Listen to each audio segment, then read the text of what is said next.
Bacaan dari kitab Yesaya.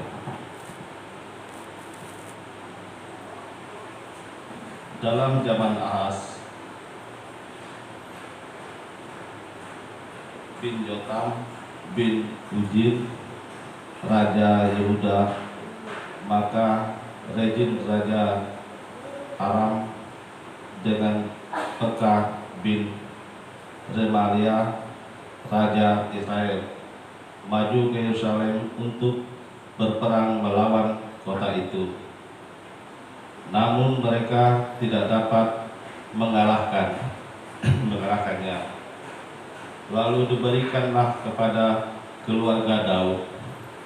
Aram telah berkemah di wilayah Efraim. Maka hati Ahaz dan hati rakyatnya bergetar ketakutan seperti pohon-pohon hutan bergoyang ditiup angin. Bersabdalah Tuhan kepada Yesaya, baiklah engkau keluar menemui Ahaz, engkau dan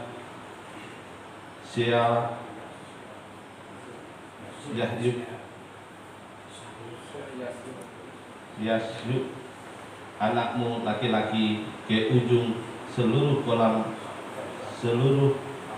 saluran kolam atas ke jalan raya pada padang tukang penatu.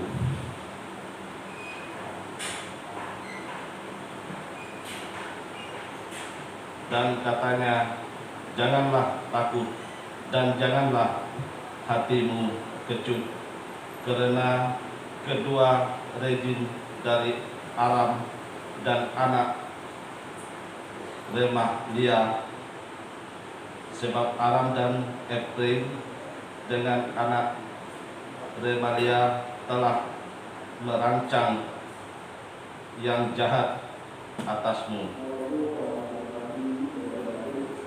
dengan berkata, marilah kita maju menyerang Yehuda dan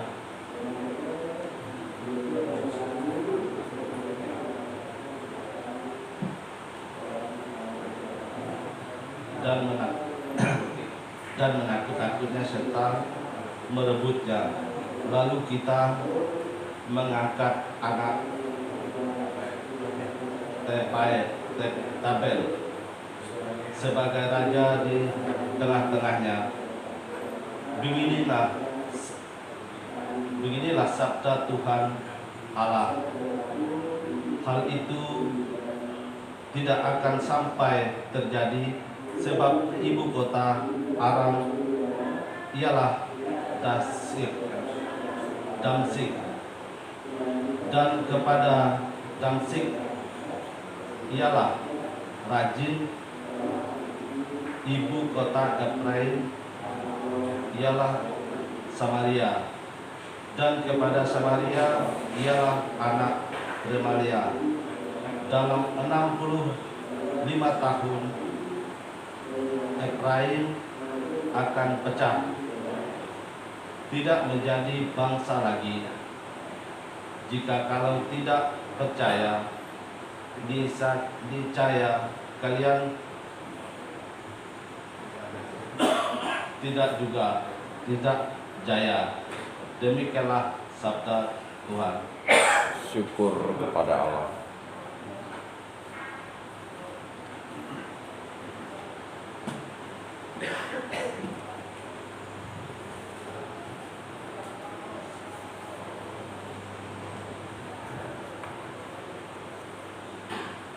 Mazmur tanggapan.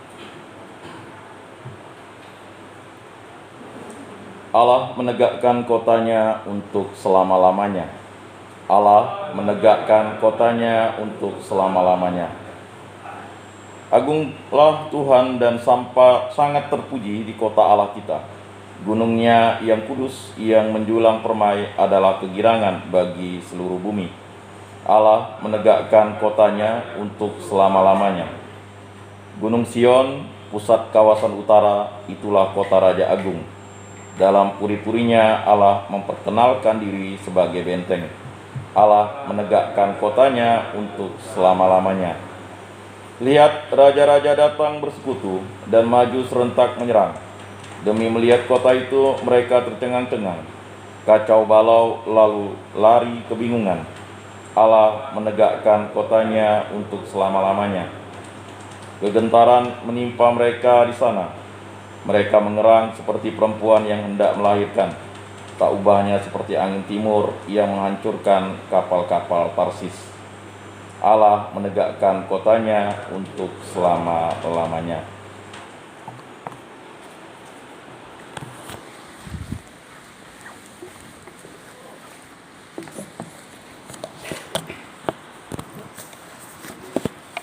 Mari kita bangkit berdiri.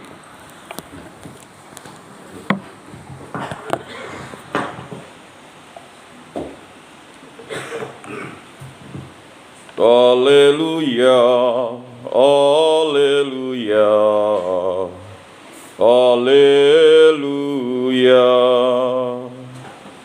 haleluya, haleluya, haleluya. Hari ini janganlah bertegar hati, tetapi dengarkanlah sabda Tuhan. Haleluya, haleluya, haleluya. Inilah Injil suci menurut Matius. Dimuliakanlah Tuhan. Sekali peristiwa, Yesus mulai mengecam kota-kota yang tidak bertobat, meskipun di sana ia melakukan paling banyak mujizat. Ia berkata, "Celakalah engkau, Korazim! Celakalah engkau, Betsaida! Karena jika di Tirus dan Sidon terjadi mukjizat-mukjizat yang telah kulakukan di tengah-tengahmu, pasti sudah lama mereka bertobat dan berkabung. Tetapi aku berkata kepadamu, pada hari penghakiman, tanggungan Tirus dan Sidon akan lebih ringan daripada tanggunganmu. Dan engkau, Kapernaum, apakah engkau akan dinaikkan sampai ke langit? Tidak. Engkau akan diturunkan sampai ke dunia orang mati. Karena jika di Sodom terjadi mukjizat-mukjizat yang telah terjadi di tengah-tengahmu, kota itu tentu masih berdiri sampai hari ini. Maka aku berkata kepadamu, pada hari penghakiman, tanggungan negeri Sodom akan lebih ringan daripada tanggunganmu. Demikianlah sabda Tuhan. Terpujilah Kristus. Silakan duduk. Bapak-bapak yang terkasih dalam Yesus Kristus, saudara-saudara yang terkasih, memang sudah beberapa tahun ini tidak ada lagi saudari di sini. Kehangatan atau kegembiraan, kebahagiaan bersama kaum perempuan ditiadakan karena sudah ada lapas perempuan. Pemisahan ini sesuai dengan hak kesamaan gender untuk lebih memberikan perlindungan terhadap kaum perempuan. Dan memang model penjara seperti ini konsepnya baik ditinjau dari segi perlindungan, tetapi untuk aspek sosialnya memang agak kurang. Jadi lapas pun misalnya di Sungai Raya dulu ada perempuan, jadi ada semacam gairah kebersamaan yang sungguh luar biasa. Biasa main poli bersama. Kalau di sana itu kan gerejanya harus melewati beberapa sel-sel ya. Jadi ada lapangan poli. Nah, di lapangan poli itu mereka bisa berjumpa ya. Kalau di sini mungkin bisa melihat kaum perempuan ketika dikunjungi oleh saudaranya atau oleh kerabatnya atau oleh istrinya atau oleh anak-anaknya ya. Atau mungkin ada petugas-petugas perempuan yang memiliki, ya kan, pekerjaan atau ditugaskan di tempat ini ya sebagai administrasi. Kalau untuk sebagai sipirnya saya pikir hanya di lapas perempuan ya. Jadi konsepnya. Tapi kalau di beberapa rutan di kabupaten atau kota yang lain ya mereka masih sama ya. Ya, hanya di kota Pontianak ini ya rutannya kemudian langsung dititipkan di lapas di Sungai Kakap. Ya, tetapi itu juga tidak menambah yang namanya semangat yang besar untuk bersosialisasi. Karena kehidupan manusia ini kan laki-laki perempuan ini bukan hanya dalam kehidupan, mungkin banyak berpikir kalau penjara itu digabung, aspek perlindungannya memang agak butuh ekstra ya. Bapak-bapak yang terkasih, mengapa saya berbicara ya, kita butuh yang namanya kehangatan perempuan. Kehangatan itu bukan hanya sekedar berpikirnya kita butuh istri begitu. Ya memang laki-laki dan perempuan menjadi satu daging. Tetapi kalau kita hidup tanpa melihat kaum perempuan itu rasanya akan menjadi hambar. Walaupun orang hidup di biara, tetap dia harus juga dalam 1 tahun itu atau dalam 1 pekan itu ya ada beberapa waktu untuk berjumpa dengan kaum lelaki. Misalnya kalau di gereja Katolik ya pastilah berjumpa dengan pastor kan, dalam misa seminggu sekali kan. Nah, para kaum biarawan biarawati ya. Kalau di tempat ini kan mungkin ketemu kaum perempuan langka-langka sekali dah sekarang beberapa tahun ya.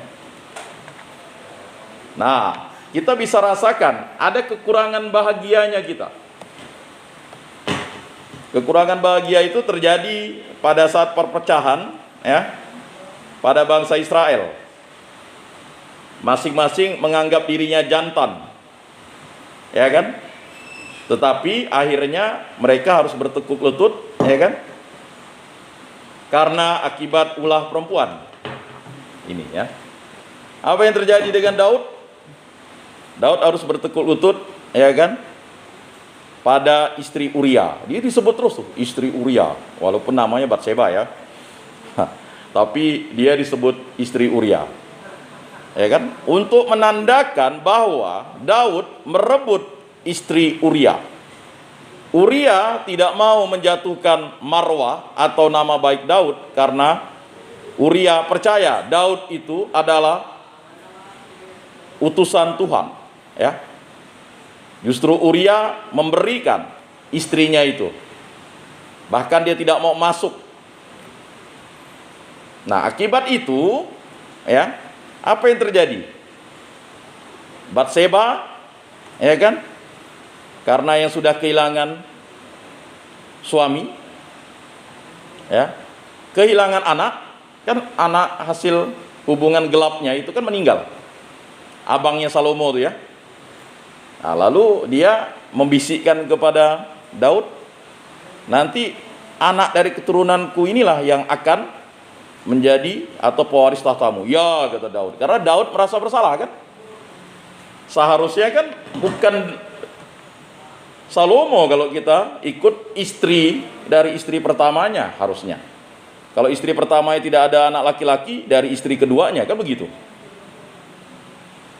Tetapi Daud karena merasa bersalah dan harus ya menghukum dirinya sendiri, maka dia harus menanggung itu dan mengiyakan. Nah, Daud kan kata raja pada waktu itu ya sabda. Nah, walaupun Salomo yang akan menegakkan kerajaan Daud, tetapi akhirnya di ujung-ujungnya juga Salomo karena memiliki banyak istri, 700 istri, 300 gundik. 1 tahun 365 hari. Jadi kalau mau lawan kemegahan Salomo, tidak ada lah orang di muka bumi. Itu istri sah ya, menurut hukum orang Israel ya, istri sah. Gundik juga diperkenankan. Jadi ya, di muka bumi ini ada gak yang poligami sebanyak 1000 istri ini? Mana ada mau lawan, ya kan? Dilayani semua enggak? Dilayaninya tuh. Ya kan? Bayangkan 365 hari dibagi 1000 atau 1000 bagi 365 hari. Ya kan? Karena tidak mungkin istrinya bisa betah dengan Salomo, tetapi di ujung-ujung usia tua akhirnya Salomo juga mengalah dan akhirnya mengiyakan agar istri-istrinya itu ya kan menyembah dewa Molok lah, dewa inilah, dewa itulah. Nah, tanggungannya akibatnya apa? Terus berentet terjadi perpecahan, ya. Kita tahu Daud itu harus kehilangan anaknya yang luar biasa. Kita tahu Absalom. Absalom itu kan orangnya ganteng seperti Daud ya, rambutnya panjang. Jadi rambut panjang si Absalom itu luar biasa, dan Absalom itu ya, itu pasti mirip seperti Daud. Ya, Absalom itu membunuh adiknya yang beda mama karena adiknya itu memperkosa adiknya yang satu mama dengan Absalom. Lalu Absalom ini merasa dialah yang berhak atas tahta Daud. Tapi Daud sudah berbisik kepada ya istrinya Uria tadi itu, Batseba, Salomo. Ya, Absalom memberontak. Tetapi Absalom itu sebenarnya yang membunuhnya itu mudah. Ya, bagalnya itu karena dia harus lari, tersangkutlah di pohon tarbatin. Jadi dipenggallah kepala Absalom itu oleh ya, anak buahnya Daud. Daud pun menangis. Tapi itulah akibatnya tadi. Dan ini terjadi perpecahan-perpecahan yang dialami dalam zaman Ahaz bin Yotam bin Uzia, Raja Yehuda. Maka Rezin, Raja Aram dengan Pekah bin Remalia, Raja Israel, maju ke Yerusalem untuk berperang melawan kota itu. Ya. Namun mereka tidak dapat mengalahkannya. Lalu diberitahukanlah kepada keluarga Daud, Aram telah berkemah ya di wilayah Efraim. Nah, jadi ini kan udah terjadi perpecahan nih. Israel Utara melawan Israel Selatan. Nah, terjadilah rupanya mereka juga saling memberontak. Ya karena tidak akan lagi ada kesatuan. Makanya kalau dibaca sebenarnya perjalanan bangsa Israel ini kan ingin bersatu. Ya kan? Kesatuan itulah yang ingin dilaksanakan. Nah, sejarah ini menceritakan bagaimana dosa itu merenggut kebahagiaan. Daud merenggut kebahagiaan Uria. Sampai Nabi Nathan bilang, ada orang miskin punya anak domba satu aja katanya. Satu aja katanya. Lalu diambil paksa kan. Dan akhirnya siapakah orang itu? Kamulah dia. Habis. Kalau Nathan langsung bilang model gaya Yohanes Pembaptis ya, menegur Herodes, tidak baik mengambil istri saudaramu itu menjadi istrimu kan. Yang tersinggung kan Herodias ya. Nah, Nabi Nathan langsung ketemu Daud, dan Daud akhirnya ya terpukul sekali ya. Kalau kita lihat film-filmnya itu kan Daud itu tidak sengaja katanya mengintip ketika Batseba mandi. Saya pikir jarang lah orang mengintip tidak sengaja ya. Kalau sudah lihat orang mandi lalu dibilang rezeki, bukan ya. Kalau kita lihat filmnya ya, beberapa kali saya lihat filmnya itu kan, tiba-tiba kan Batseba mandi nih. Ini istana Daud kan. Oh, masa istana Daud tuh langsung ke depannya rumah si Uria? Berarti kan memang ada kesengajaan itu. Ya kan? Kalau kita secara manusiawi lah, kita kan tidak tahu lah ya waktu itu bagaimana konteksnya, apakah Daud punya teropong Tapi kan itu digambarkan begitu. Yang pernah menonton ya, baik film klasiknya, makanya rajin-rajin juga nonton film dokumenter atau film tentang kitab suci juga. Karena itu kan pasti ada dasar penelitiannya. Nah, jadi diperlihatkan bagaimana Daud itu. Tapi sebenarnya kalau kita lihat, Daud itu sebenarnya memang jatuh cinta dengan Batseba. Jatuh cinta karena memang Batseba itu cantik, ya kan?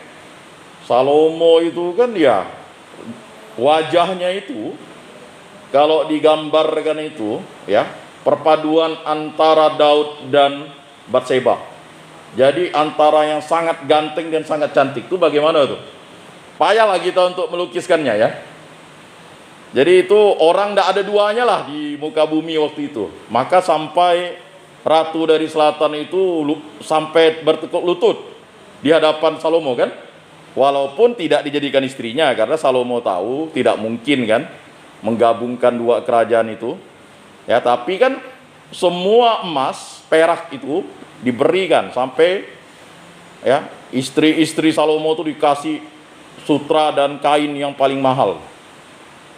Dan Salomo itu bukan lagi piawai, udahlah dia ganteng, pokoknya tidak bisa dijelaskan lah ya. Belum lagi dia ngomong kan, udah ngomong ya orang udah jatuh cinta. Nah, jadi di sini dijelaskan Aram telah berkemah di wilayah Efraim. Ah, ini adu domba nih. Woi, musuh nih, anak nih berkemah nih katanya. Maka hati Ahaz dan hati rakyatnya gemetar ketakutan seperti pohon-pohon hutan bergoyang ditiup angin. Takut kan Ahaz kan?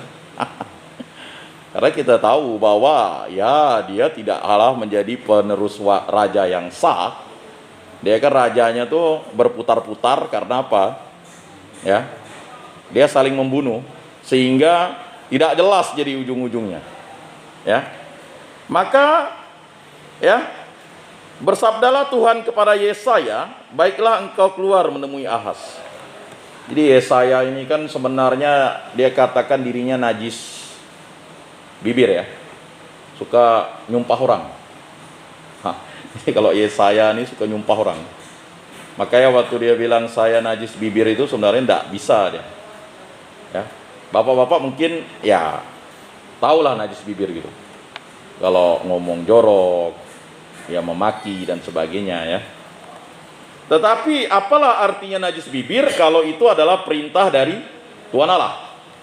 Ya, jadi pergilah dia. Sama seperti Nathan pergi ke leluhurnya tuh Daud kan. Gitu juga Yesaya. Yesaya harus menemui Ahaz. Ya. Baiklah engkau keluar menemui Ahaz, engkau dan Ser, Yasub anakmu laki-laki, ke ujung saluran kolam atas, ke jalan raya pada padang tukang penatu, dan katakanlah kepadanya, teguhkanlah hatimu dan tinggallah tenang. Nah, ini. Jadi dulu tuh Saul ketika ada Samuel tuh tenang dia, tenang. Ya. Daud juga ketika ada Nabi Nathan tenang. Ya. Tidak gelisah. Begitu juga Ahaz. Ketika ada Yesaya tenang dia. Tenang, ya kan? Karena apa? Ada nabi Tuhan di situ. Ya. Kalau udah ada nabi Tuhan di situ, tenang kita. Nah, lalu apa yang dikatakannya? Teguhkanlah hatimu dan tinggallah tenang. Janganlah takut dan janganlah hatimu kecut karena kedua puntung kayu api yang berasap ini, ya. Jadi dianggap tenang sama Yesaya, puntung kayu api. Ya. Jadi Yesaya ini luar biasa dia. Jadi bagaimana menerjemahkannya nih? Ini luar biasa nih penerjemah Alkitab, puntung kayu api. Tenang, itu hanya puntung kayu api, ya kan? Jadi kalau kita misalnya punya pelatih, kalau kita tanding poli, tenang itu. Kita semes itu dia pasti tidak mampu ngambil semes kita. Kita merasa tenang kan? Tapi kalau pelatih itu kuat tuh. Dulu waktu, wah kita udah mulai kurang spirit kita ya, semangat kita. Sama seperti tadi semangat kan. Pak Atis kan, jangan lupa Pak, hitungan punya saya. Itu kan semangat untuk keluar itu luar biasa. Itu yang harus dikuatkan. Karena undang-undang sudah ditandatangani Jokowi kan. Nah, gitu juga. Ini sama seperti harapan tadi itu. Kebahagiaan itu harus diteguhkan, dikuatkan kembali. Nah, yaitu kepanasan amarah Regin dari Aram dan anak Remalia. Ya. Nah, ini memang payah. Bangsa ini memang musuhnya. Ya kan? Mau diakurkan pun susah. Ya kan? Cara ngakurkannya nanti ada yang namanya Samaria, nanti itu perpaduan mereka tuh. Orang Israel kawin dengan suku ini ya jadilah Samaria dia. Ya, suku asing lah. Sebab Aram dan Efraim dengan anak Remalia telah merancang yang jahat atasmu dengan berkata, marilah kita maju menyerang Yehuda dan menakut-nakuti serta merebutnya. Ya, ini memang celaka juga si Efraim nih. Padahal dia satu leluhur kan, tapi dia kerjasama dengan bangsa lain untuk nyerang ya saudaranya sebenarnya. Tapi karena itu tadi kekuasaan. Lalu kita mengangkat anak Tabael sebagai raja di tengah-tengahnya. Lalu mau ngangkat anak Tabael. Tabael itu anak antah berantah dari raja siapa? Jadi dulu ini kalau lurah itu dianggap raja. Ya, jadi kalau misalnya, jadi jangan heran di situ. Pokok kalau misalnya dapat 2 hektar tanah, ya bisa jadi raja. Jadi kok kayaknya mereka berperang situ? Iya memang. 2 hektar buat negara sendiri. Ya kan? 1 hektar buat negara sendiri. Pak Lurah itu diangkat raja. Jadi zaman itu memang ya model begitulah bangsa-bangsa di daerah itu. Lalu beginilah sabda Tuhan Allah. Hal itu tidak akan sampai terjadi sebab ibu kota Aram ialah Damsyik. Jelas. Ibu kota Aram ialah Damsyik. Apa kita takut? Dan kepada Damsyik ialah dan kepala Damsyik ialah Regin. Ya, kepalanya Damsyik ialah Regin. Ya. Ibu kota Efraim ialah Samaria. Nah, itu. Ini nanti ceritanya Yesus mempersatukannya ya. Tentang orang Samaria yang baik hati. Jadi ibu kota Efraim itu Samaria. Jadi Efraim ini udah darahnya setengah. Setengah Israel, setengah suku-suku asing. Ya. Dan kepala Samaria ialah anak Remalia. Nah, jadi Yesaya yang menubuatkan itu. Jadi tenang, Ahas kau santai ya. 2 puntung kayu api itu tak ada, hanya 2 puntung kayu api. Karena dulu bangsa Israel ngambil kayu dari situ karena kayu-kayu itu banyak di daerah mereka tuh, ya kan? Masalahnya sepele nih, sering ngambil kayu untuk kayu api. Jadi mereka ngambillah ke sebelah tuh. Jadilah jengkel si Efraim itu, bergabunglah dengan itu, mau nyerang ini gara-gara kayu api inilah ya. Sepele ya kita kelahi ini dengan tetangga, ya kan? Mungkin gara-gara batas tembok kelahi, tak teguran, sepele masalahnya. Gara-gara masakan, aroma, gara-gara salah dengar, marah suami, misalnya kan, lalu yang ini juga tersinggung kan, kelahi, sepele. Gara-gara puntung kayu api, bayangkanlah. Ya, bukan gara-gara emas permata. Ya. Lalu apa yang terjadi? Ya. Ditetapkan ya, dalam 65 tahun Efraim akan pecah. Efraim akan pecah. Jadi dibuatkan oleh Yesaya. Yesaya ini kan najis bibir. Kalau orang tuh dipakai itu, yang suka tukang ngutuk, dipakai Allah jadi tukang berkat. Nah ini 65 tahun itu pasti pecah dia. Tenang dia. Ya kan? Tidak menjadi bangsa lagi. Ya memang. Akhirnya mereka tidak menjadi bangsa lagi. Ya. Karena mereka banyak bersekutu, buat ulah dengan bangsa-bangsa sekitar tuh suka buat ya begini ya. Mungkin terjadi di kampung kita. Kita buat baik pun dibilang jahat. Apalagi kita buat jahat. Ya kan? Jadi modelnya seperti itu. Jadi bapak-bapak yang terkasih, jangan pernah kita takut dikata-katai orang. Karena Tuhan Allah ya kan akan ya membalas yang baik dan menghukum yang jahat. Nah, itu tak perlu takut. Kita nanti keluar tak perlu takut. Ya enggak apa-apa. Ya kan? Masalah kita ya masalah kita yang menanggungnya. Kan Daud kan begitu. Ya enggak ada masalah kan. Ya memang nanti anak-anaknya akan menanggungnya. Tetapi ya kita harus perlu menguatkan diri bahwa apa yang terjadi itu ya akan terjadi pada diri semua manusia. Kalau manusia tidak membina keturunannya, itulah tadi kebahagiaan itu kan karena dibina. Nah, jadi jika kalian tidak percaya, niscaya kalian tidak teguh jaya. Jadi dia menguatkan bangsa Yehuda yang memang hanya 2 saja, 2 melawan 10. Karena kita tahu Jonathan itu kan sudah bersumpah setia selama-lamanya kepada ya Daud. Sehingga bangsa ya Yehuda itu yang memang dari keturunan Daud ya kan, lalu akan selalu setia suku Benyamin. Jadi seperti itu. Nah, jadi persoalan mereka ini adalah persoalan ketidakbahagiaan, ketidakakuran zaman dulu. Ya. Dimulailah. Ini kan awalnya gara-gara bapaknya sebenarnya. Kalau kita cari masalah ini, bapaknya. Makanya dirubah namanya jadi Israel sebenarnya. Ya kan? Dulu kan Yakub itu kan penipu, ya kan? Gara-gara kacang merah. Ya kan? Ini si kacang merah nih. Ya, gara-gara makanan ya. Sampai sekarang pun gara-gara makanan pun orang akhirnya bisa saling membunuh, saling menghujat, saling membenci. Ini juga antara Esau dan Yakub juga gara-gara makanan. Jadi kalau ditanya ngapa kita sekarang juga kelahi karena makanan, ini tidak boleh, ini punya itu. Ya, itu udah terjadi, udah dihadapi. Perjanjian lama udah menghadapi itu gitu. Ini gara-gara kacang merah nih, ya kan? Akibatnya Esau itu menjual hak kesulungannya, akibat lapar. Nah, kita tahu kalau bapak-bapak yang baca berita Sri Lanka, negaranya sudah bangkrut. Bangkrut. Ya. Harga sawit 500 perak terendah. Ya kan? Pandai lama-lama 250 perak. 500 perak itu dapat apalah zaman sekarang? Permen pun 1 kali. Bayangkan sekilo buah sawit 500 perak.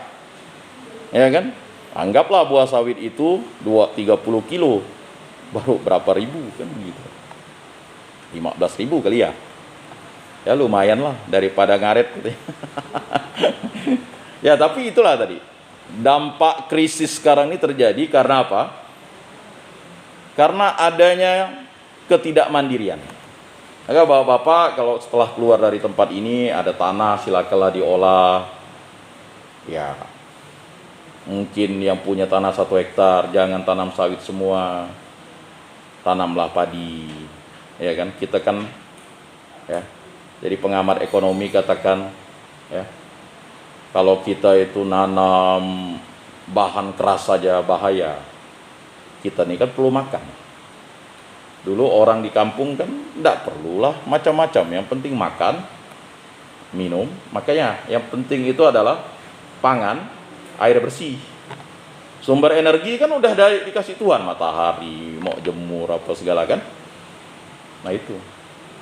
Tapi kalau kayak negara Sri Lanka ini yang sudah meninggalkan pertanian, banyak kerja buruh di pabrik kan, lupa dia bertani, ya susah. Ya bapak-bapak nanti ya ketika keluar yang punya lahan itu ya, belajarlah untuk menanam padi tadi itu. Itu penting, Pak. Ya, karena itu pasti, Pak. Ya kan? Lauk bisa kita cari di sungai kalau air ya bersih kan. Air hujan tuh sebenarnya bersih. Nah, ini terjadi. Begitu juga di tempat ini kan. Kalau tanam bunga ya, yalah. Tanam sayur juga untuk konsumsi bersama kan. Bisa jadi. Ya kan? Mungkin di polybag dan sebagainya. Ya mungkin nanti sebelum Pak Lulu keluarkan mungkin kawan-kawan dilatih kan. Ya, nampung air hujan kan dah pasti. Kalau orang Pontianak sih dah biasalah minum. Saya dari lahir sampai sekarang ini hidup minum saya itu pakai air hujan. Maka ketika saya tinggal di Bengkayang waktu itu, ya kan, Air di tong itu, saya minum waktu itu kan air ledeng nggak ada di Bengkayang tuh. Mau ngambil air sungai Sebalo, waduh tanya Pak Atis tuh, tanya Pak Lingkun, habis di Dompeng. Pergilah sampai ke ujung sana, orang lalu nyari batu. Sampai ke ujung Asisi sana, kami dengan bapak saya pakai motor mandi. Cari air jernih. Kalau air yang di itu, mana jernih itu sih udah segala. Orang mandikan binatang, mandikan truk, mandikan karet, itu yang paling utama. Mandikan motor itu ya. Wah. Jadi susah. Ketika ada air bersih, ya kan zaman almarhum Pak Luna itu kan, dia buatlah air bersih itu. Air penting dulu. Orang tidak mau tinggal di Bengkayang karena tidak ada air. Dari Riam Madi. Nah, ya. Luar biasa kan? Nah, barulah mewah hidup. Jadi kalau tidak ada, ya sama juga di tempat kita ini. Kita kan hanya butuh makan, butuh air bersih. Ya pastilah yang lain. Kalau udah bersih airnya pastilah sehat. Ya kan? Butuh energi, ya kan? Ya listrik dan sebagainya. Nah, ini yang terjadi gara-gara akibat energi tadi, kayu api. Karena kalau dulu tidak ada kayu api, orang bisa mati kedinginan. Dia itu panas di padang gurun, tetapi kalau malam itu dinginnya lebih parah. Ya, mereka harus menghidupkan kayu api dan untuk mengusir dan menghalau binatang-binatang buas. Makanya mereka butuh kayu api waktu itu.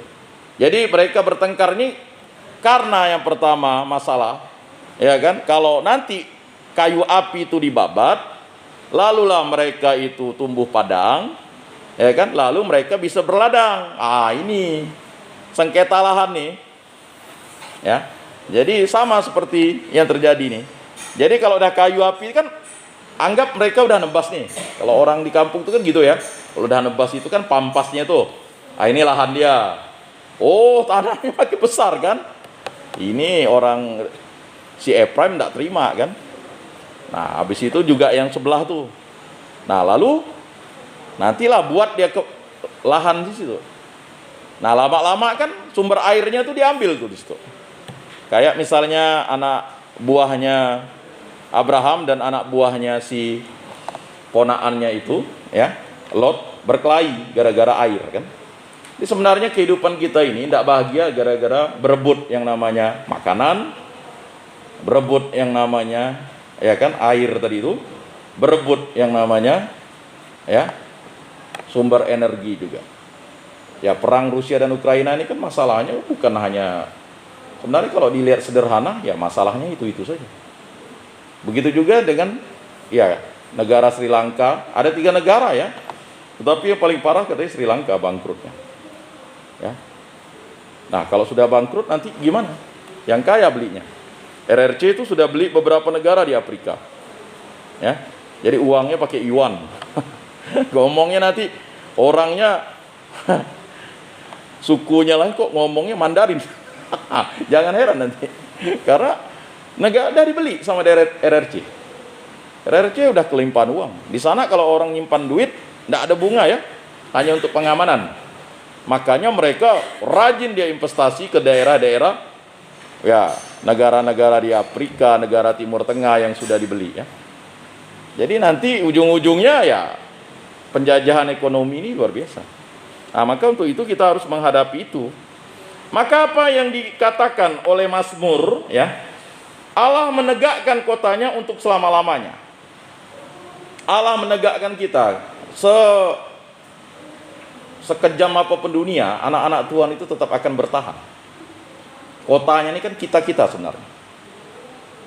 Walaupun kota secara pemerintahan dunia ya, kota-kota yang adalah di negara-negara, tetapi kita ini ya sebagai kota-kotanya. Ya, sebagai sumber kebahagiaan.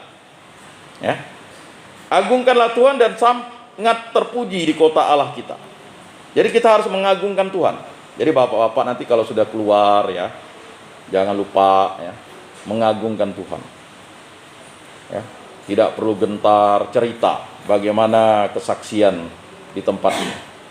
Ya, ini untuk memotivasi untuk orang tidak masuk di tempat ini dan mengingatkan orang juga untuk tidak melakukan hal-hal yang jahat. Gunungnya yang kudus yang menjulang permai adalah kegirangan bagi seluruh bumi. Jadi kebahagiaan itu adalah kegirangan bagi segala bumi. Jadi kalau bapak-bapak memberikan kebahagiaan bagi istrinya, bagi anak-anaknya, itu kegirangan semua. Kalau di rumah itu marah terus kan, mana ada kegirangan? Coba kalau ada anak main, ya kan, ada ketawa, kan tidak mungkin orang bahagia lalu nangis, lalu teriak-teriak. Tapi kalau orang yang bahagia itu kan pasti sukacita, girang, ketawa, ya kan, happy kan begitu, ya.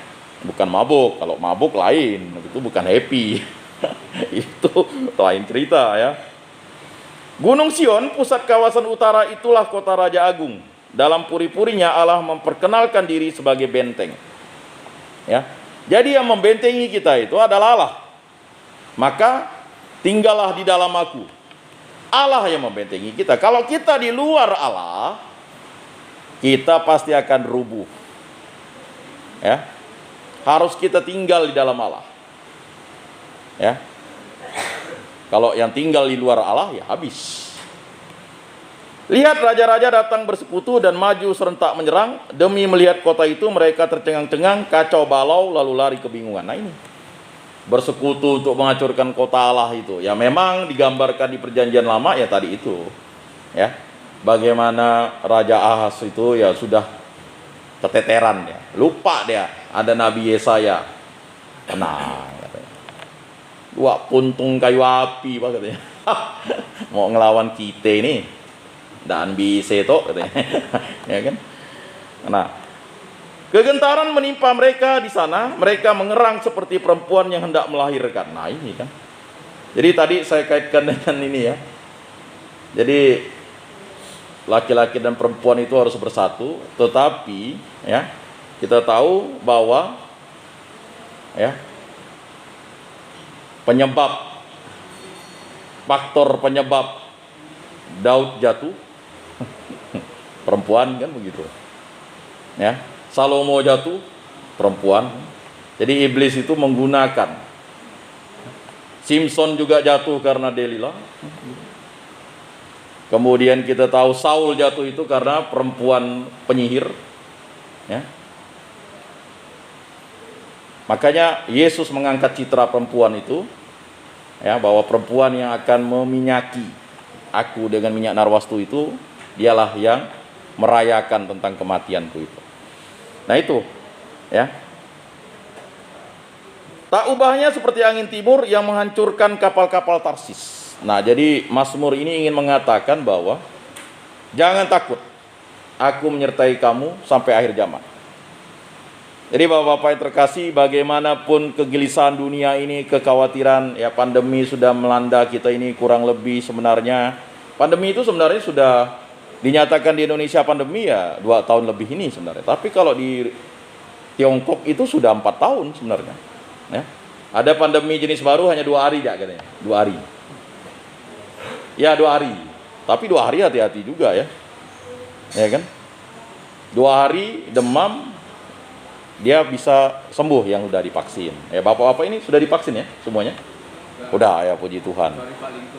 Oh, yang belum nanti minta dilihat lagi lah. Kalau darahnya tinggi itu biasanya ada kelainan yang lain.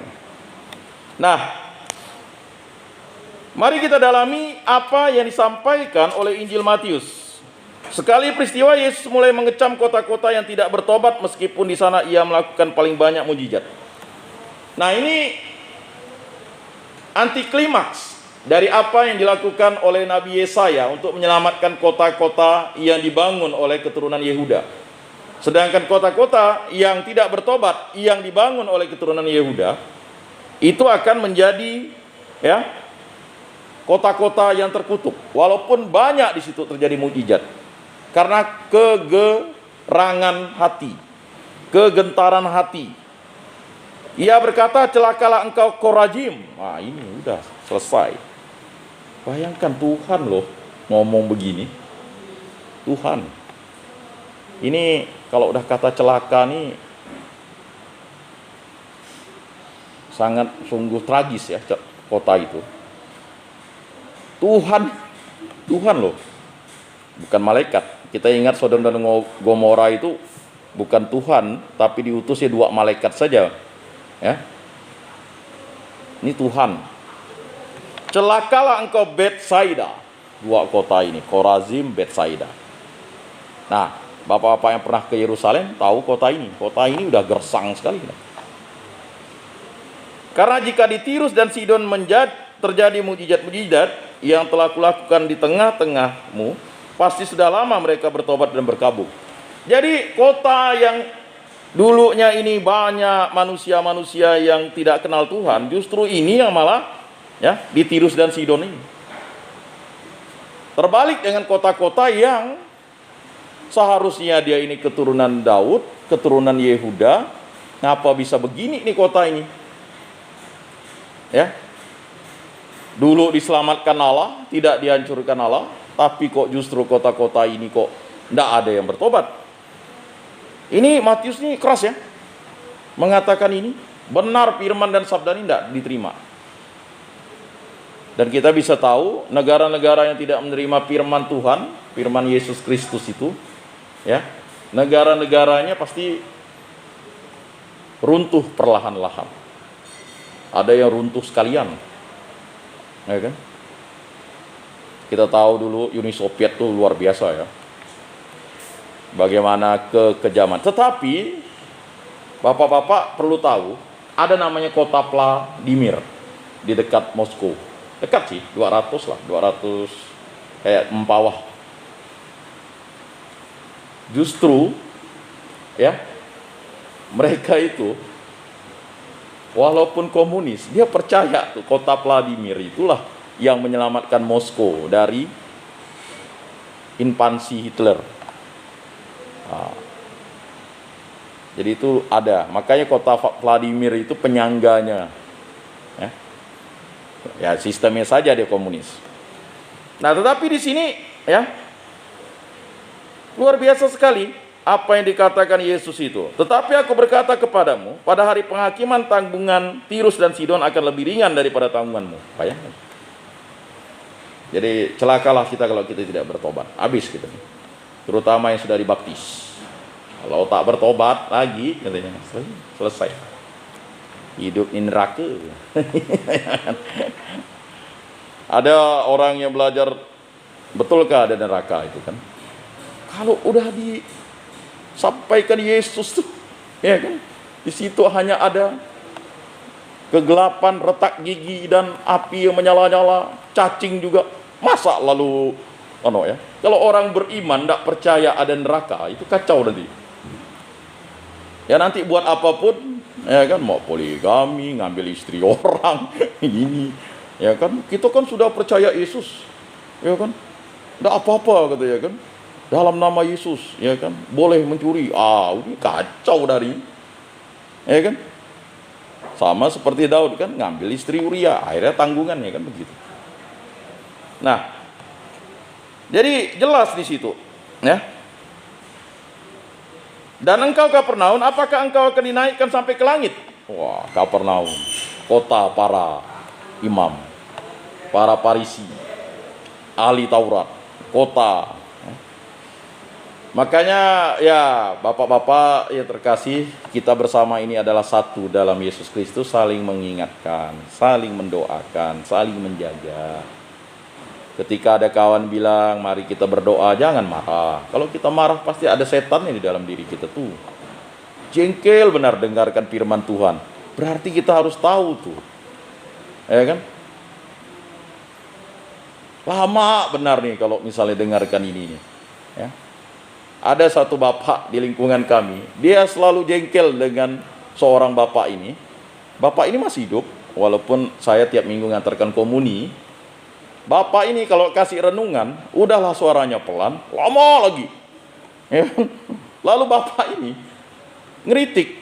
Tiba-tiba bapak itu yang dicabut dulu nyawanya oleh Tuhan. Yang ngeritik ini meninggal. Bapak itu masih hidup, udah 82 ya.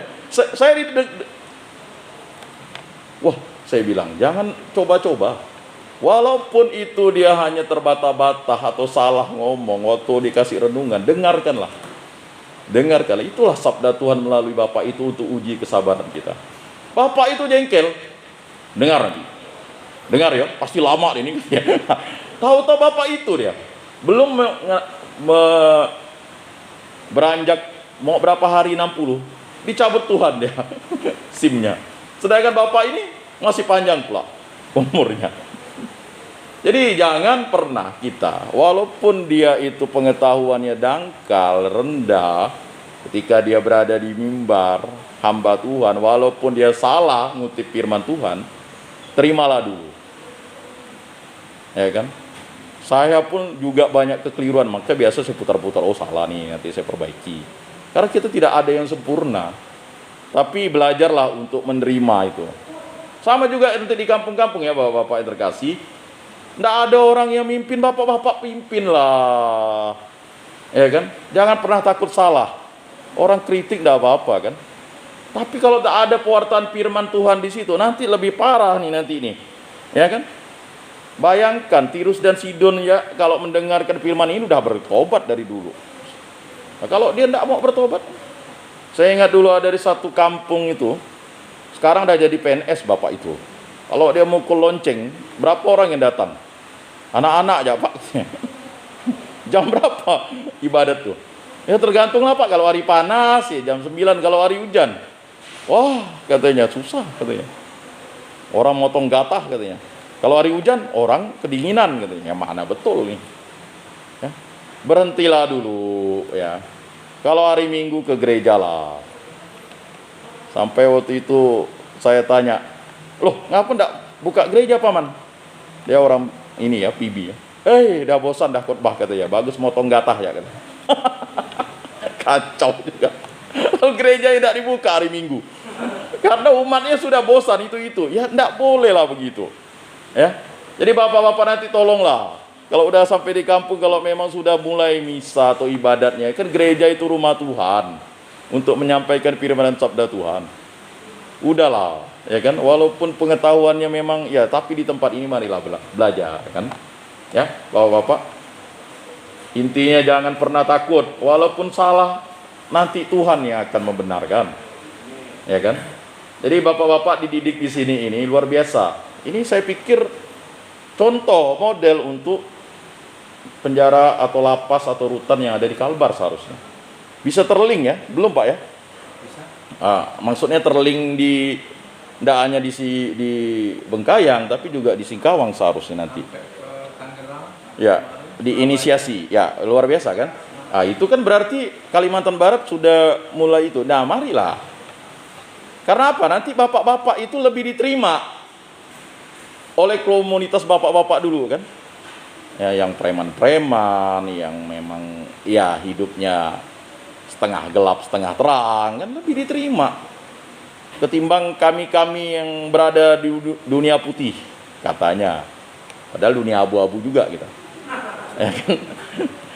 Nah ya, karena kan orang nih selalu melihat dari sisi itu, maka ya Injil hari ini mengingatkan kita ya. Berapa banyak contoh kemarin kita lihat di grup kita itu kan, dulunya dia itu pendeta ya kan, sudahlah luar biasa sekolahnya kan, wah kesaksian luar biasa, lalu kembali lagi, itu lebih bahaya. Nah orang ini lebih bahaya nggak? Maka dia tidak akan susah lagi ditarik gitu. Sama yang Yesus katakan tadi, celakalah jadi dia. Jadi manusia terkutuk itu jangan sampailah. Ya, sampai kata Matius ya tentang Yudas ya, seharusnya orang ini tidak dilahirkan. Saking dia jengkel dengan Yudas yang berkhianat tuh kan. Padahal tidak ada orang yang dilahirkan itu untuk mengkhianati Tuhan Yesus, tetapi proses yang mengkhianati, ya kan? Nah, jadi Kapernaum ini dianggap kota suci itu. Apakah engkau akan dinaikkan sampai ke langit? Tidak. Doa mereka tuh kan kalau di Kapernaum itu kan sampai ke langit. Sampai ke langit. Ya kan? Engkau akan diturunkan sampai ke dunia orang mati. Karena jika di Sodom terjadi mukjizat yang telah terjadi di tengah-tengahmu, kota itu tentu masih berdiri sampai hari ini. Bayangkan. Itu kata Tuhan ya. Kalau Sodom itu terjadi mukjizat, sebenarnya tawar-menawar Abraham itu udah luar biasa sebenarnya dengan malaikat Tuhan. 50 orang baik, tak ada bahasa kita lah ya. 40, tak ada, kata malaikat. 30, enggak. 20, enggak. 10, enggak. Kalau 5 orang, enggak. Rupanya memang hanya 4 orang yang baik di situ. Ya kan? Itu standar bayinya masih standar ya. Si istrinya Lot tuh kan ragu-ragu, jadi tiang garam. 2 anaknya itu lebih parah lagi. Marilah kita meneruskan keturunan ayah kita. Ya, kawin dengan ayahnya. Lah, kawin dengan ayah kandung tuh. Anaknya tuh. Dia buat semacam, dia punya ramuan. Itu kan marilah membuat ayah kita mabuk. Itu ada obat, kayaknya obat perangsang gitu. Ya. Saya rasa kalau Lot dalam keadaan normal ya tidak mau. Tetapi karena itu tadi, marilah kita meneruskan keturunan ayah kita katanya. Kan apalah susah dia nih cari. Inilah tadi. Ini yang baiknya standar ya nih. Kalau dilihat moralnya nih, sebenarnya ya standar-standar aja sebenarnya. Tapi tetap diselamatkan Tuhan kan. Nah, kata Yesus, kalau mujizat terjadi di Sodom, ya tidak akan lah seperti ini. Ini pembandingnya, komparasinya luar biasa ya. Korazim dengan Betsaida ini, macam mana juga kota ini sampai begitu kerasnya menolak firman Tuhan itu. Maka aku berkata kepadamu, pada hari penghakiman tanggungan negeri Sodom akan lebih ringan daripada tanggunganmu. Bayangkan, Sodom itu udah belerang, magma, api, itu lebih ringan daripada tanggungan. Nah, inilah tadi, kalau kita tidak bertobat, ya planet neraka. Jadi bukan mau menakut-nakuti, ya sama. Saya dan bapak-bapak, kalau kita ini ibaratnya tong kosong nyari bunyinya pada hari penghakiman, ya kita mau ngomong apa lagi? Udah di depan Tuhan Allah mau bohong. Nah. Ada guyon katanya, oh apa-apa katanya. Buat dosa banyak-banyak nanti ditendang Tuhan lewat sampai kana. Oh no, itu guyon. Mah ada istilah begitu. Ya kan? Itu namanya ajaran sesat. Enggak ada begitu. Ya. Nah, ini diingatkan Tuhan Allah bahwa kita harus bertobat. Dan kebahagiaan itu kalau kita mau mengikuti jalan Yesus Kristus dan mau bertobat. Nah, kata bertobat ya, marilah memperbaiki ya. Bukalah diri kita untuk Roh Kudus, Bapak-bapak ya. Jangan mengingat masa lalu itu. Ya. Masa lalu itu berat. Balas dendam, traumatik ya. Apalagi kalau sudah ya mohon maaf kecanduan ya. Sudah madat dan sebagainya ya. Kita hadir di tempat ini bukan hanya untuk cari potongan ya. Tetapi jangan sampai menjadi orang celaka. Dan itu mau diingatkan terus-menerus kepada kita supaya kita pada hari ini bersyukur bahwa kita bisa berada di rumah retret ini. Dan itu yang harus kita selalu menjadi motivasi kita, bahwa perubahan itu pasti terjadi. Dan kita mintalah MCK, Matius 7 ayat 7, mintalah, carilah, ketuklah, MCK kan? Bukan mandi cuci kaku saja MCK, mintalah, carilah, ketuk, MCK. Saya selalu katakan MCK. Mintalah, maka kamu akan diberikan. Carilah, maka kamu akan mendapat. Ketuklah, maka pintu akan dibuka. Jadi sama seperti nanti kita keluar dari tempat ini, ya, dengan adanya aturan baru ini, ya, kan ini yang ditunggu-tunggu nih, ya, bapak-bapak, ya, yang tidak perlu memang lama-lama ditahan tuh, ya, sebulan ya ditahan tuh udah berat sebenarnya, ya, apalagi setahun, 2 tahun, ya. Tapi kalau ada kegiatan rohani mungkin tidak berat, ya. Tetapi ya itu tadi. MCK, mintalah, carilah, ketuk. Nah, bagi yang ya mohon maaf misalnya diponis umur hidup, ya tetap MCK. Yang diponis mati MCK, pasti mujizat terjadi. Ya. Minimal ya kayak Yesaya katakan tadi, tenang, ya kan? Tenang. Marilah kita memuliakan Tuhan, kemuliaan kepada Allah.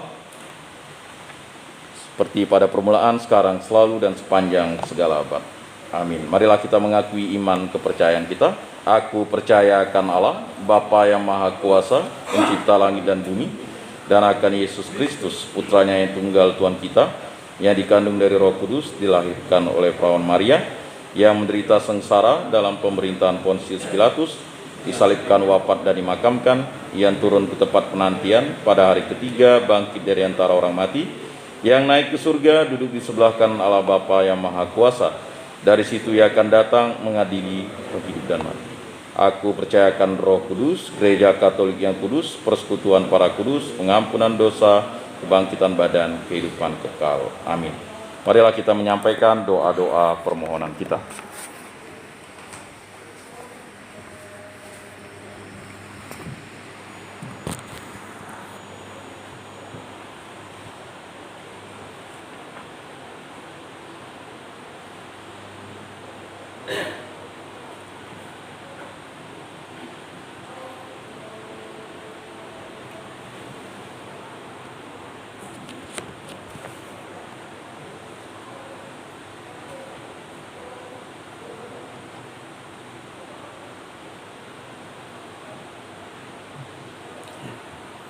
Bagi mereka yang memegang kepemimpinan dan kekuasaan dalam gereja, semoga Bapa mendorong para pemimpin gereja agar selalu menghargai hak-hak sesama manusia dan mencari kerjasama dengan semua orang dengan memberi kepercayaan dan dorongan, bukan dengan cara-cara otoriter.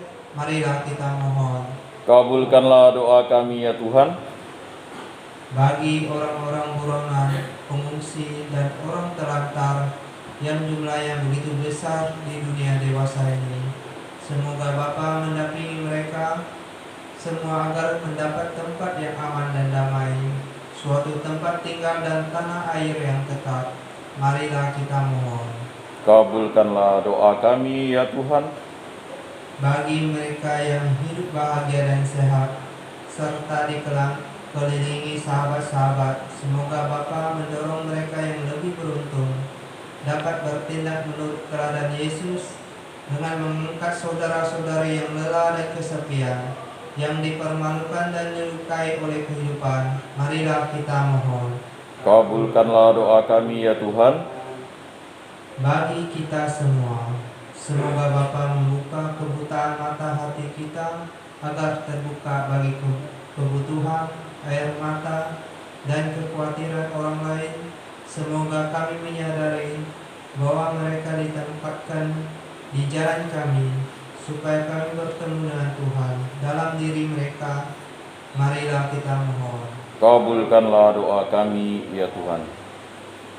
Ya Allah Bapa, demikianlah doa-doa permohonan kami. Berkatilah kami yang hadir di tempat ini, agar kami selalu hidup sesuai dengan firman-Mu. Dan berkatilah keluarga kami, berilah kesehatan, dan selalu bimbinglah berada di jalan-Mu. Dan bagi keluarga-keluarga kami yang mungkin tersesat, Engkau tarik kembali ya Bapa, Engkau berikan karunia pengampunan dengan bimbingan Roh Kudus-Mu. Dan kami juga berdoa bagi keluarga-keluarga kami yang telah meninggal dunia, agar diampuni dosa-dosanya dan diterima dalam kerajaan-Mu. Marilah kita mohon, kabulkanlah doa kami ya Tuhan. Demikianlah doa permohonan kami. Kami haturkan dengan pengantaran Tuhan kami Yesus Kristus yang hidup dan beraja, kini dan sepanjang segala masa. Amin.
kita bangkit berdiri. Kemuliaan kepada Bapa dan Putra dan Roh Kudus, seperti pada permulaan, sekarang, selalu, dan sepanjang segala abad. Amin. Saudara-saudara, pada perayaan ini kita tidak menyambut komuni kudus, maka bersama dengan saudara-saudara separoki yang menyambut komuni, marilah menghayati kehadiran Tuhan yang kita rindukan di dalam hati kita. Atas petunjuk penyelamat kita dan menurut ajaran ilahi, maka beranilah kita berdoa.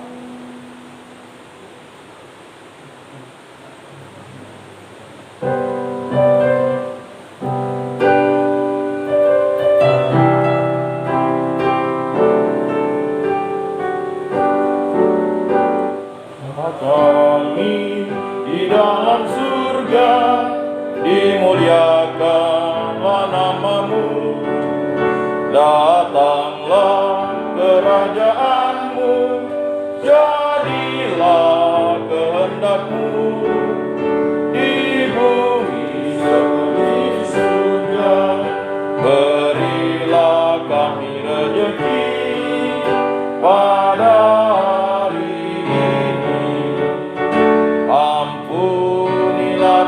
kami, seperti kami pun mengampuni yang bersalah kepada kami.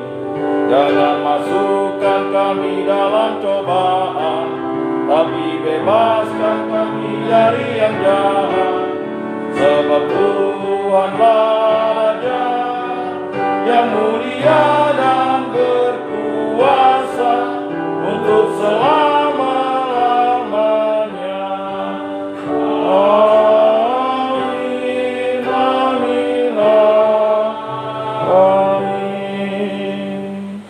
Marilah kita saling memberikan salam damai.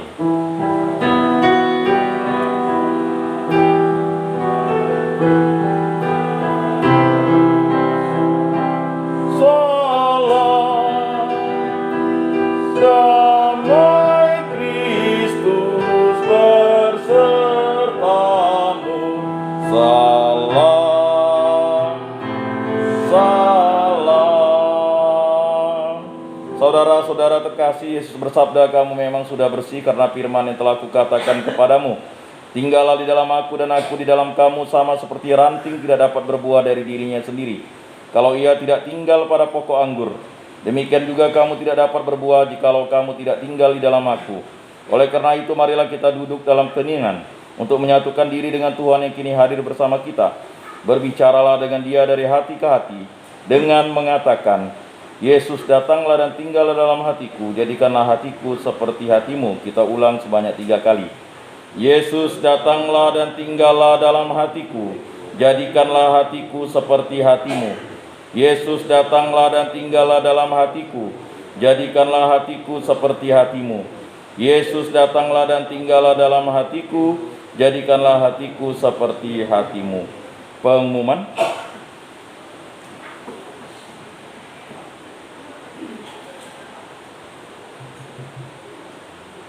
Luar biasa hari ini. Terima kasih kepada Pak Yakobus yang hari ini menyempatkan diri untuk datang di gereja ini. Jadi memang hari untuk mulai minggu depan ini, minggu ini sudah ada kunjungan Pak Yakobus. Ya. Ya, kunjungan. Jadi mulai hari Senin, Rabu dan hari Sabtu. Untuk ibadah langsung itu untuk hari-hari tersebut terpaksa dialihkan gitu. Dan saudara-saudara, jadi seperti yang sudah saya ingatkan kemarin bahwa Senin, Rabu dan Sabtu itu ada kunjungan. Cuma hanya saya ingatkan supaya kunjungan itu tidak memakai gedung gereja ini untuk pertemuan, walaupun itu istri sendiri ya, karena nanti takut dapat teguran. Kita agak lebih ketat dari tahun-tahun kemarin. Tetap aja di situ. Karena kemarin mungkin belum sosialisasinya belum sampai ke keluarga ya. Tapi untuk yang ke depan saya kira makin banyak. Kita tahu di sini sudah 800-an. Jadi kalau 800-an 400 saja kalikan 2 lah 800 yang kunjung di sini. Kalau 400 orang yang kita dapat kunjungan seperti itu. mengingatkan bahwa dalam kunjungan ini kadang-kadang ada hal yang kurang menyenangkan, seperti membawa barang-barang yang kurang bagus, lebih baik dibatasi. Seperti misalnya barang-barang dari besi, barang-barang yang misalnya minuman keras, nah itu jangan.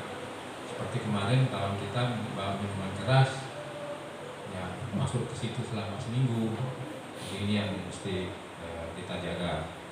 Itu yang saya ingatkan. Terus besok hari Rabu masih katekesi Katolik Pak, jam 9. Ya, jadi kepada saudara-saudara besok kita mempersiapkan diri untuk menerima katekesi Katolik. Kemudian hari Kamis kita ada ibadah Kristen bersama Yasindu. Nah ini mungkin untuk kedepannya apakah kita, ini mohon maaf nih Pak Yakobus, kita mau matching dengan penggayam. Sekiranya nanti Pak Yakobus bisa pindah ke hari Kamis, ya. Jadi kita akan matching dengan penggayam kan hari Selasa. Ya kan, saya bilang dengan Pak Hidup kemarin, saya bilang wah ini hari Selasa kamu udah match nih, saya bilang mungkin bulan depan aja, saya bilang seperti itu. Ya jadi mungkin bulan depan aja kita matching hari Kamis untuk Pak Yakobus, Selasa bersama-sama dengan Pak Berkaya kita main Zoom live streaming bersama Yasindu. Kemudian hari Jumat kita ada pendalaman Alkitab bersama Dolores Ministry Jakarta. Ini hari Jumat, ya hari Jumat kita kolaborasi juga dengan Berkaya. Nampaknya hari Jumat tidak ada masalah. Nah, kita hari Sabtu kita kosong. Masih sebenarnya belum tahu apakah boleh diizinkan untuk jam 2. Nanti kalau boleh diizinkan jam 2, nanti kita keluar jam 2. Seperti itu, saudara-saudara. Jadi setiap hari Sabtu seperti itu. Tapi belum, nanti siang ini ke sana. Moga-moga bisa.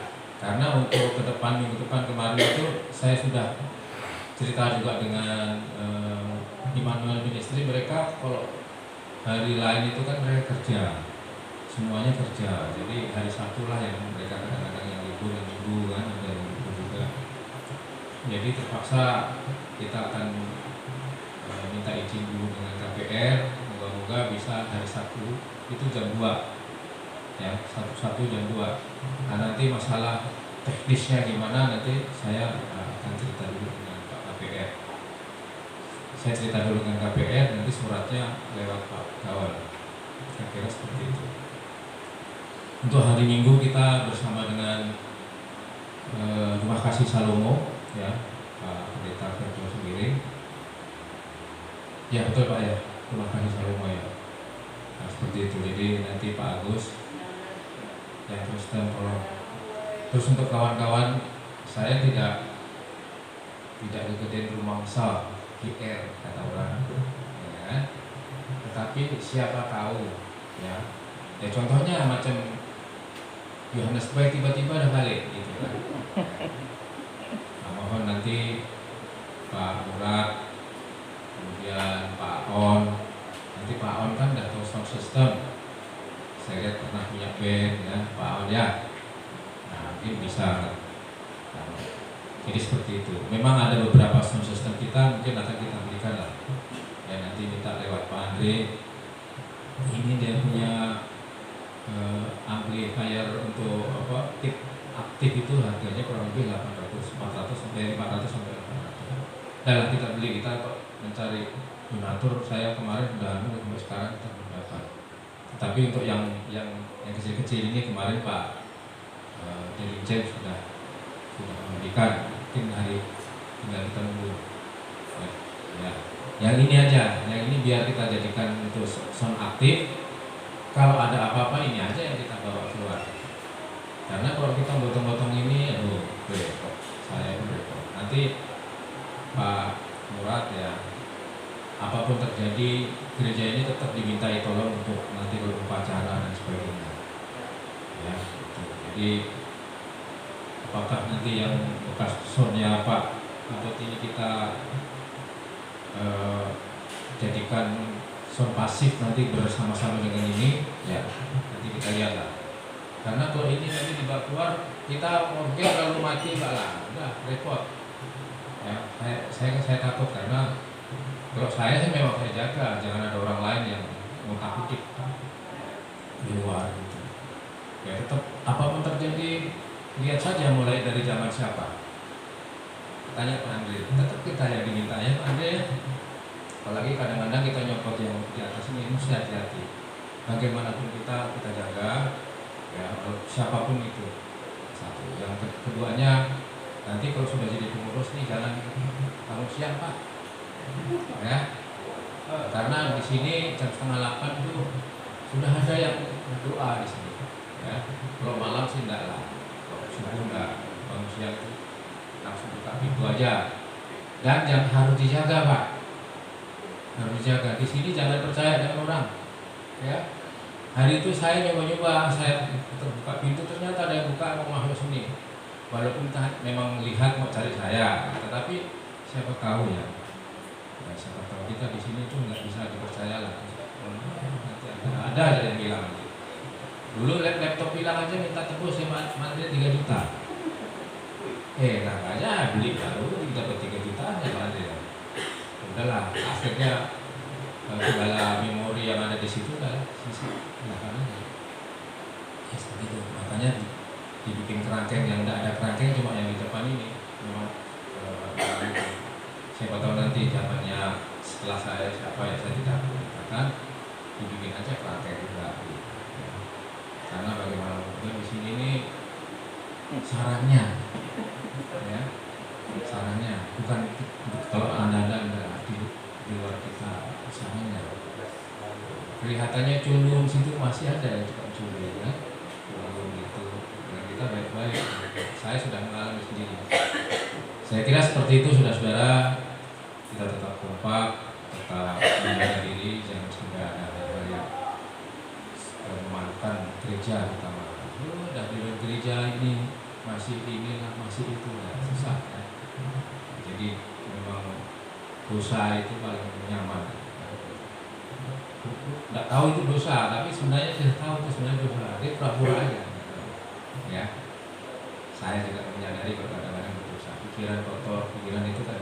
Makanya sejak sekian tahun yang lalu saya sudah tidak ada lagi isi HP itu yang film-film yang kurang bagus. Dulu tuh setiap hari dikirimi Pak. Aduh, kadang-kadang tapi sekarang dikirimi saya tolak tetap ya. Nggak usah diintip Pak, diintip itu dosa. Ya. Kawan kita tuh kadang-kadang, kita juga punya HP itu lalu kita dikirim macam-macam. Ya, yang ngirimi Pak Agus, kalian itu Pak Agus, Pak siapa Rindu itu juga suka ngirimi, tapi ngirimi yang bagus-bagus ya. Firman Tuhan, macam-macam. Ya, terima kasih kepada saudara-saudara yang hari ini ikut berpartisipasi tugas ya, dan lain-lain. Mohon maaf. Kemudian ada satu permintaan saya, nanti selesai buku atau apa letakkan di tengah supaya rapi. Yang kedua, tempat sandaran kaki diangkat. Jadi seperti itu. Selamat siang dan salam sejahtera untuk kita semua. Baik, atas nama Kementerian Agama Kota Pontianak, kami mengucapkan terima kasih atas kerjasama ini.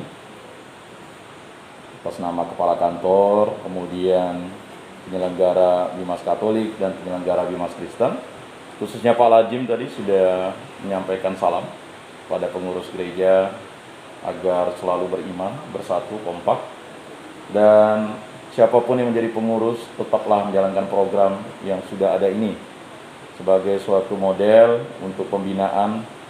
Ya, khususnya kita di Kalimantan Barat ini sudah luar biasa. Ya.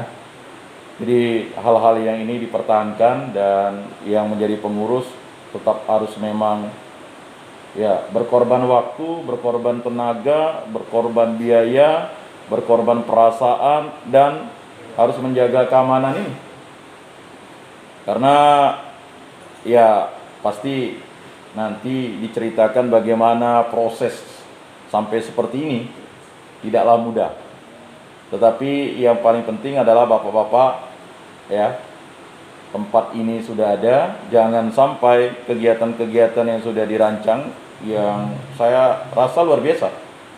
Di luar sana jangan-jangan paling seminggu sekali, seminggu 3 kali. Di sini Senin sampai hari Minggu, ya.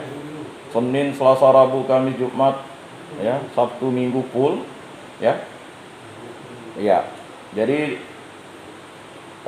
segala komunitas-komunitas pelayanan yang sudah melayani di tempat ini, mari diajak terus, ya. Dihubungi, dikontak. Ya, Pak Lulu tahu nomornya semua, ya. Nanti yang menjadi pengurus ini sama kayak Pak Remang juga dulu, ya kan.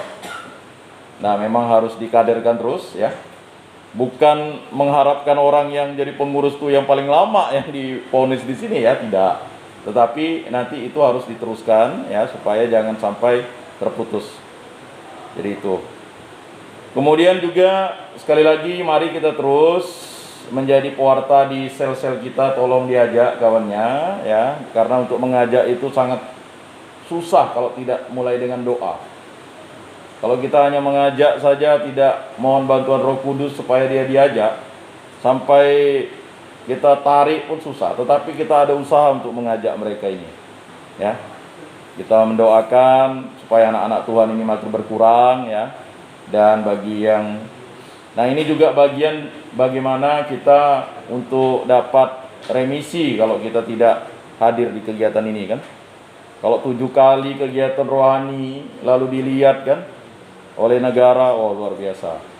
Tapi sekali lagi, ya, hal-hal itu juga harus, ya, memang dukungan kerjasama, ya. Jadi kami dari Kementerian Agama, khususnya saya selaku penyuluh agama Katolik, sangat mengapresiasi sekali ini, ya.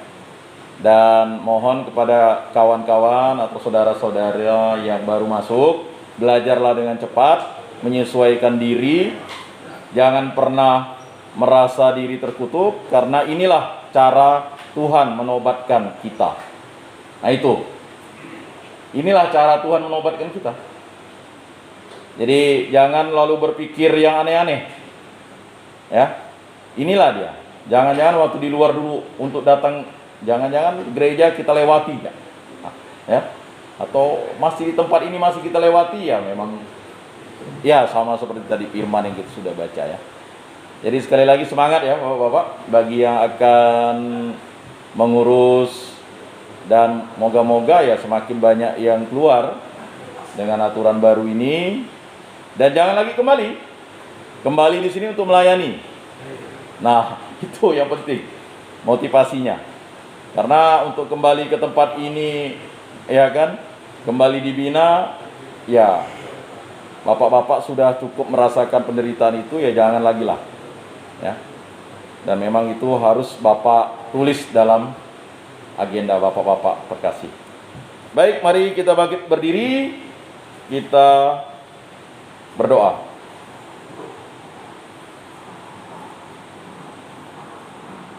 Allah Bapa kami di surga, semoga kami mengimani benar-benar Roh Kudus yang akan membimbing kami di jalan kebenaran.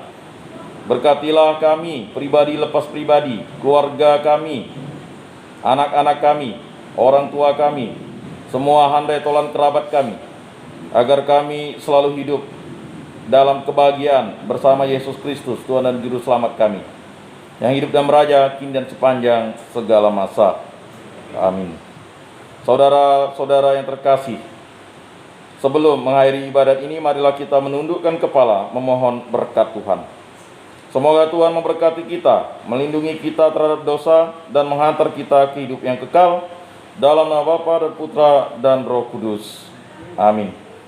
Saudara-saudara sekalian, ibadat pada hari ini sudah selesai. Syukur kepada Allah. Lagu penutup.